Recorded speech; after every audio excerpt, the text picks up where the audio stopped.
What's up, Edmonton? It's Ryan here with Hauer Power Electrical. Today we're going out to do a troubleshoot and repair. Might just be more troubleshooting though. As we discussed with the client, it might just be a diagnose today where they had, since their storm, our heavy rainfall storm here in the Ellingson Park area, this client lost power to their garage, and they would reset their breaker, they would hear a loud bang in the corner of their basement. And so I have an idea already based off that what it's going to be, but they only tripped the breaker once. So sometimes you'll have a dead fault or an overcurrent situation with your breaker, and the breaker will trip into the off position, actually into the trip position. Then you got to reset it to the off position, turn it back on.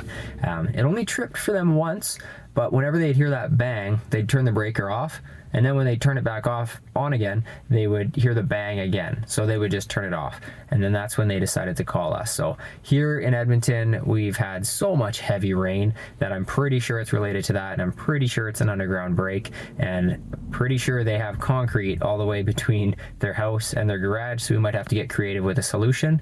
But ultimately the cable's got to get there if that cable is broken underground, and no chance is there going to be a pipe in this old neighborhood going from the house to the garage. That's a common misconception. Sometimes people think that the house and the garage have a continuous pipe because they see a pipe go into the ground at the house and they see a pipe go into the ground at the garage, and so they assume it's a continuous pipe, which is it could be a fair assumption, but nope. Back in the 70s, 80s, 90s, and even today too, typically people will run a pipe sleeve for protection about a foot or two into the earth, and then just trench bare cable, back then bare single conductor wire, over to the garage, and then again another sleeve for protection. So here again in the Ellingson Park area, we're coming to troubleshoot and diagnose basically the cause for the fault and find a solution for the loss of power here at their garage. Stay tuned. Here at the junction box going into the garage, we can see there's a little bit of a gap here.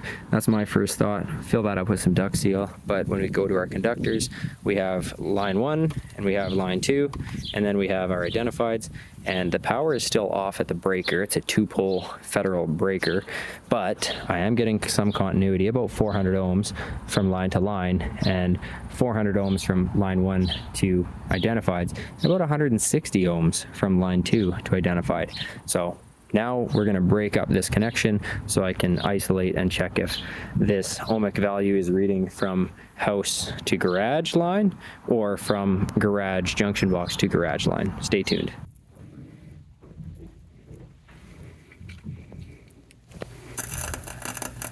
Okay, off!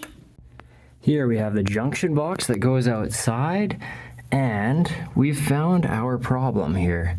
So, as you can see, it comes from this 8-gauge wire, and forgive the conditions. You can see we're in a bit of a shallow crawl space, covered in sand. So if this video never makes the light of day, you know what happened. But we got this 8-gauge cable running all the way back to the panel, and that's great. Good cable.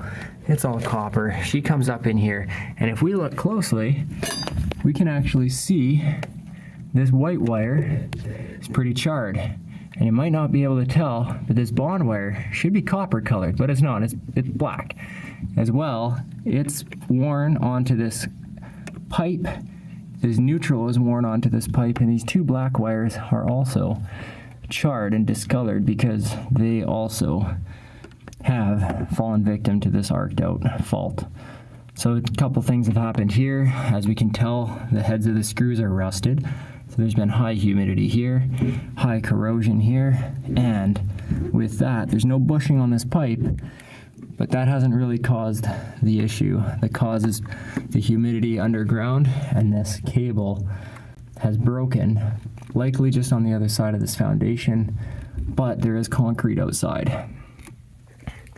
Hey guys, so here at this pipe where that blue wire was pretty blackened at the penetration point, I was actually able to give it a pretty good tug and actually pull it out, and here is the end of that wire, as it's been cooked so much that it's actually severed.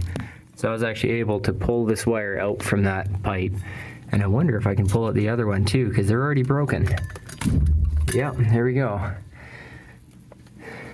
I'm not a very strong individual either, and I should not be able to pull this wire. It's been so arced and so severed that both of these lines are cooked, and they're cooked obviously about 8 inches past this foundation. So with this tons of water, I imagine the water's gotten in there and destroy this connection. I bet I can pull this guy out too. Oh, she's holding strong. That's good.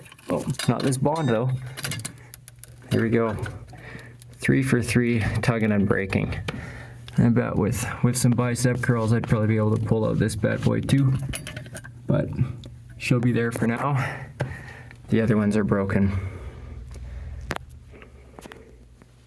So for now, we got these other tail ends taken off. The wires are capped off for safety, so if the homeowner does decide to turn on the breaker, there's no risk of fire. Out here in the sunny yard, we're gonna run a cable, reuse their old junction box, and salvage as much as we can, but we are going to be trenching across, through, and over, and punch out somewhere along the rim joist this way to get power back to their garage, because somewhere down here underneath this concrete slab is where they had mudjacking performed, and that mudjacking likely contributed to that severed line cable that was exploded about 6 inches past the foundation.